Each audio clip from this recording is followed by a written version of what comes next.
if I'm hiring remote or if I've hired on Upwork before. Sorry, I didn't mean to use the word again. If I've hired... Dang it, Steve!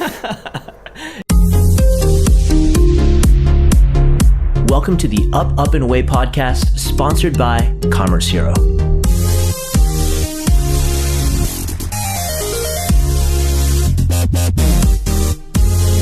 Commerce Hero Daily number 35. What's up, Steve? What's up, Kalen? How you doing, man? I'm doing good. I am Good. standing up today Yes. for today's episode. I can see that. No, you can't, because you can't see me here You in actually the, told here me in the that patio. before we started, but I did. you know, I did. little podcast secrets. Little secrets. Yeah, I'm posted that's how up we here prep. in my patio. These episodes haven't landed yet. The ones with the greenery in the background. I think people are gonna like them. Okay. I'll like them when I see it. Yeah, you will. You haven't seen these yet? You haven't seen any of the background with me in the No. Oh, no. dude. You know, and I actually have been So back next there, and I level. didn't notice it. So next level. Okay. Topic of the day is feedback. Okay. Getting good or bad feedback from clients when you're applying for a job, and they decline you, or they never get back to you, or whatever. If you're a developer. If you're a developer, or the other direction, maybe a client reaches out and the developer isn't interested and they don't give any feedback. Probably more often than not, it's the other direction. But that's something that I think about, and I always want to make sure people are getting good feedback when a job closes, or when they're declined for whatever reason. Still have some work to do on that, like just within some of the specifics of the Commerce Hero platform. If a job gets placed, all of the people that had applied to it don't get a notification currently. I have been pushing people and working on in the back end, making it clear that clients have to go in and decline and give feedback on everybody. So I'm working on getting there. Gotcha. But now, you I'm want sure them that to give feedback as well for yourself, so that you know if you have any really bad developers out there, Yes. or really good ones. You want to know which one's going to rise to the top, or the other way around. Absolutely, yeah. It's important for me to learn more about everybody in the platform, and so yeah, it's just getting feedback is really helpful. Sometimes a client might say, "Oh, I'm not interested in this person." Now, you could immediately assume like, "Oh, maybe the person isn't good, the developer isn't good."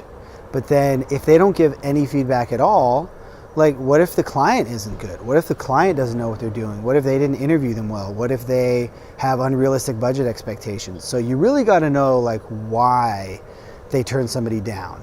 Yeah. And I'm sure you deal with this in a different context, like just any hiring decisions you've been involved with, or the various times you've been declined, which I'm sure is a large number. Every day. I'm sure. I deal with rejection every day, bro. I'm sure you have some good data on that. Yeah. That was your chance to cut in.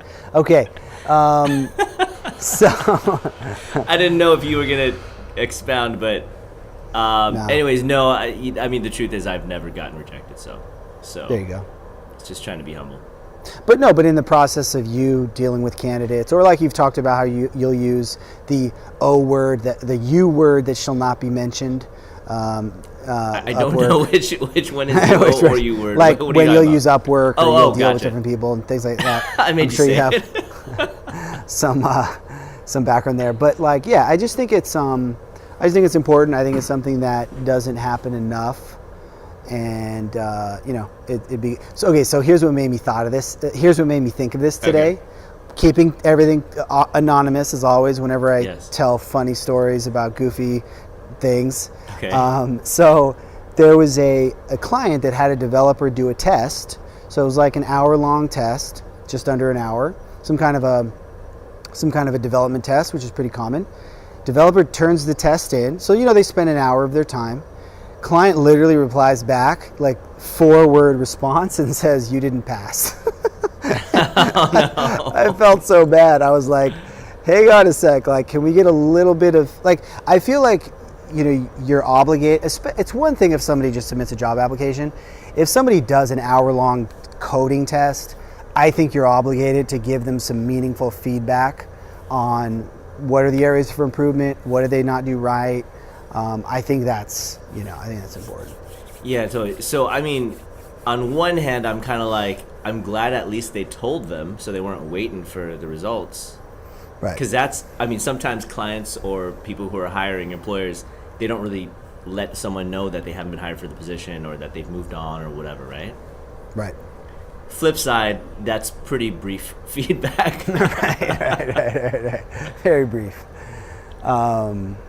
Yes, I think, and just in general, like I think that, there's, I think there's several reasons why. Man, I should have brought some water today. I think there's several reasons why feedback doesn't go through. Probably the biggest reason is just time. Like, that's my reason why there's a lot of candidates that haven't gotten feedback yet, because they just haven't taken the time to build those features yet and do all that follow-up. I'm going to do it though. I think time is the biggest one. People are just busy. They talked to 10 people, they hired one, they spent a bunch of time on it, and like they're moving on now. But I think the other one is like, they don't want to upset anybody. They don't want to be too direct. Or critical. Yeah, or critical. And I think that's good. I mean, it's good to be nice, but I think that there's a balance there. We're like, hey, let's be nice, but let's also be honest and give them some meaningful feedback. That also helps me. Like, let's say there's somebody who's a developer and also a project manager. There's a lot of people like that. Like, maybe their development skills just aren't strong enough for a certain thing. It's like, hey, maybe you should really double down on the project management, or the other direction or whatever. So, like, I want to be able to help people anytime they're in the system. And that's one of the reasons why I try to keep the number of candidates low. Like, I want to have 2 or 3, maybe 4 candidates matched up to a given job, so that each one can get some meaningful feedback. It's like, not everybody doesn't have to do a whole bunch of work reviewing things. And I think that's another reason why that's helpful, is that you can try to give them some good feedback on what they can improve. Yeah, totally. So on my end, when I've hired people before or passed on people, when I've actually seen them in person, face to face, and then passed on them, I've been guilty of not actually, following up with them, emailing them, letting them know, sorry, we moved on. Dude. And I'm pretty sure that this is more common. Don't try to justify yourself, Steve. I've been to interviews as well where I'm just waiting forever, and back in my younger days.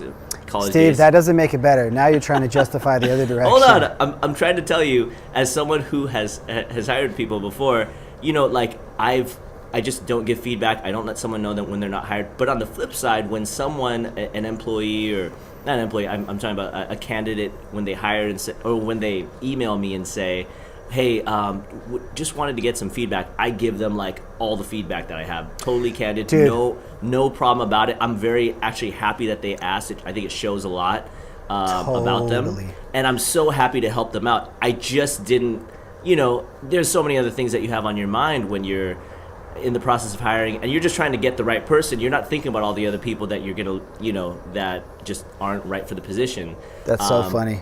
Ideally, of course, it would be nice to let everyone know why they weren't hired, what you thought of it, what your notes might have been, that kind of thing. But I'm just saying, being honest, for the most part, I'm only going to deal with the person who I'm actually going to start working with.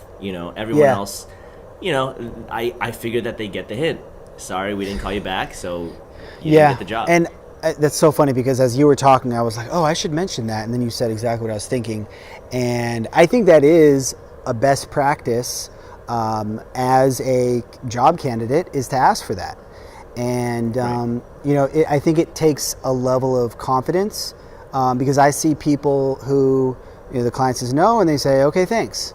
And they don't ask for it. And I think, hey, have some confidence, value the time that you've spent to say, hey, can you give me any feedback?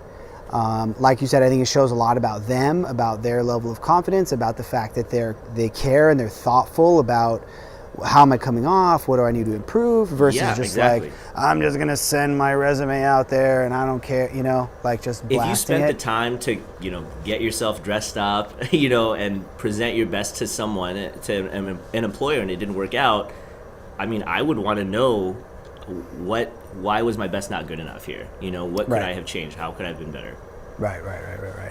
Yeah. Now, I was also going to say, though, if I'm hiring remote or if I've hired on Upwork before, sorry, I didn't mean to use the word again. If I've hired, Dang it, Steve. if I've hired on a job site before, when I pass on somebody, I don't even, and again, I'm guilty of this, but because it's so far removed, you feel like through the interwebs, it's like, they don't know It's who less you personal. are. You don't know. It's less personal, and so you have less of a feeling or a motivation or an incentive to want to give real good feedback. Totally. This site, these job sites do a good job of asking you what was your feedback, how would you rate them. They almost require it in many cases. Right.